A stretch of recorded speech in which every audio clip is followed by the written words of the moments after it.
Assalamualaikum warahmatullahi wabarakatuh.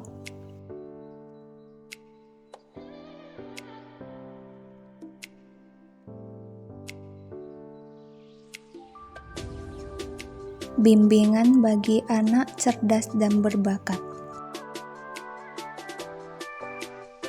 1. Dasar formal dan empirik pelaksanaan bimbingan bagi murid cerdas dan berbakat di SD.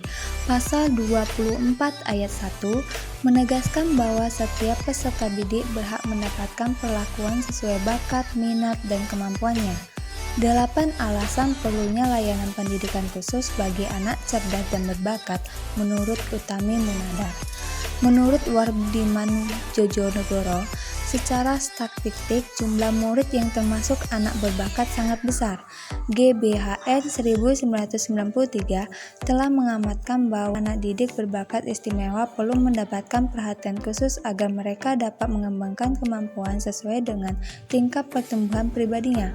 Undang-Undang Nomor 2 tentang Sistem Pendidikan Nasional Pasal 8 ayat 2 juga mengatakan bahwa warga negara yang memiliki kemampuan dan kecerdasan luar biasa berhak memperoleh perhatian khusus. Kurikulum Pendidikan Dasar 1994 menekankan perlunya pelayanan bimbingan konseling bagi murid yang memiliki kemampuan dan kecerdasan luar biasa. Anak yang memiliki kemampuan unggul merupakan aset nasional.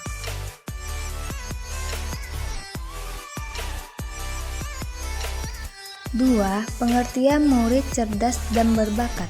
Bakat adalah sesuatu yang inherent atau melekat dalam diri seseorang, dibawa sejak lahir dan terkait erat dengan struktur otak. Inteligensi merupakan sifat-sifat manusia yang mencakup kemampuan untuk pemahaman hubungan yang kompleks. Ciri yang umum dimiliki oleh anak berbakat ialah memiliki kecerdasan yang lebih tinggi daripada anak normal. Anak berbakat lebih mengacu kepada anak yang menunjukkan kemampuan unjuk kerja yang tinggi dalam aspek intelektual, kreativitas, seni, kepemimpinan, atau bidang akademik tertentu.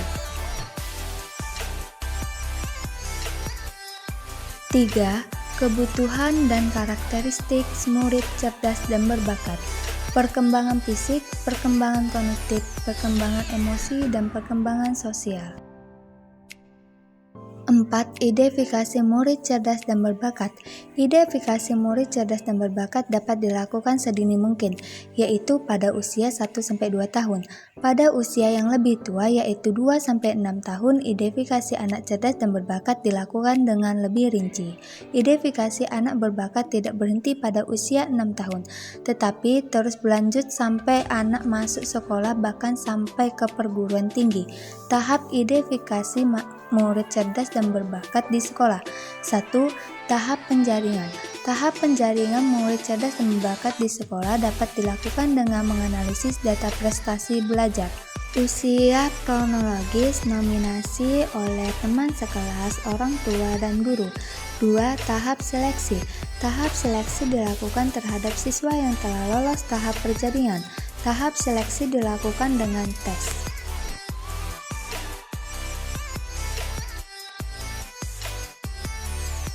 5. Permasalahan yang dihadapi anak berbakat. Labeling memberi nilai dalam bentuk angka understanding achievement, konsep diri. 6. Penyelenggaraan pendidikan bagi murid cerdas dan berbakat. Akselerasi pengayaan pengelompokan berdasarkan kemampuan bimbingan konseling.